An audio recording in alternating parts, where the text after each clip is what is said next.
कुछ दोस्त मिलकर इटली के ग्रामीण इलाकों की यात्रा पर निकले हैं। साथ हैं 2 खच्चर और एक गधा। ये आइडिया था फ्रेंचेस्का पाओलो लैंसिनो का, जो सिसिली में रहते हैं। 4 या 5 साल पहले मैंने इस प्रोजेक्ट की शुरुआत 2 खच्चरों के साथ की थी। ये अन्यासे है। ये खच्चर है। इसकी माँ एक घोड़ी है और पिता गधा। ये 4 साल की है। ये एक दोस्त से कहीं बढ़कर है। She is my lover. More than a friend. 27 साल की एलेफ डेरक्स नीदरलैंड से हैं। वो भी शुरुआत से ही साथ हैं और दूर दराज के गांवों में लोगों से मिलना चाहती हैं। उनके साथ भी 4 टांगों वाली एक साथी है। मेरा नाम एलेव है। मैं टीम की एंथ्रोपोलॉजिस्ट हूँ। ये जीना है, हमारे साथ चल रहे खच्चरों में से एक। मुझे लगता है कि अब मेरा सभी जानवरों के साथ एक खास रिश्ता है, क्योंकि हम 7 महीनों से साथ हैं। उन्होंने अपनी यात्रा अप्रैल 2021 में सिसिली से शुरू की थी।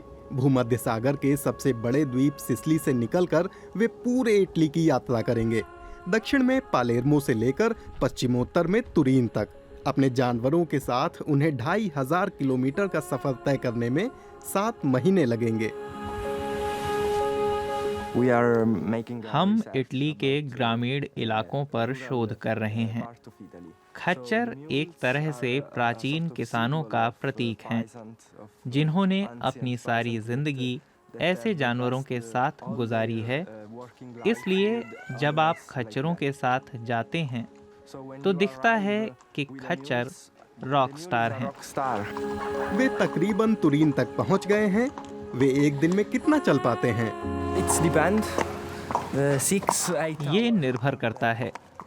6 से 8 घंटे हर रोज। जब हम समतल इलाकों में हों तो 5 से 6 किलोमीटर प्रति घंटा, यानी तब काफी चल लेते हैं। जब ऊंचा नीचा इलाका हो तब गति धीमी हो जाती है।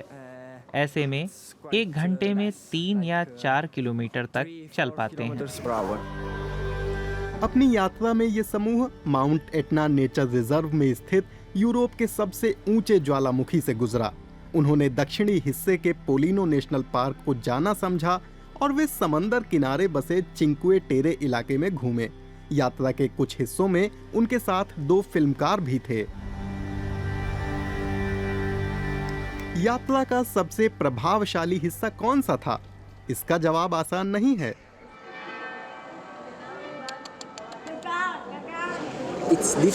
एक बेहतरीन पल चुन पाना मुश्किल है। हमारे पास बहुत से हसीन पल हैं। नवंबर 2021 में करीब 7 महीने और 2500 किलोमीटर का सफर तय करने के बाद ये समूह आखिरकार तुरीन पहुंच ही गया। काफी समय बाद उन्होंने कोई बड़ा शहर देखा है। यहाँ खच्चर और गधा बहुत सारे लोगों का ध्यान खींच रहे हैं। अब मुसाफिर आराम कर सकते हैं। लेकिन एक सवाल उनके सामने खड़ा है, अब आगे क्या? मैं अपने दोस्तों और परिवार से मिलना चाहूंगी और उनसे अपने अनुभव बांटूंगी। मैं लंबा सोना चाहता हूँ, 3 दिन तक।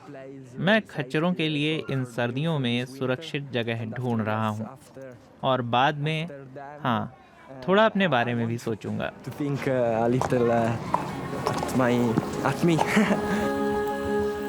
अब इटली के पुराने रीति रिवाजों और परंपराओं के बारे में उनके शोध पर एक डॉक्यूमेंट्री बन रही है, क्योंकि ये लोग अपनी यात्रा के अनुभव दूसरों के साथ बांटना चाहते हैं।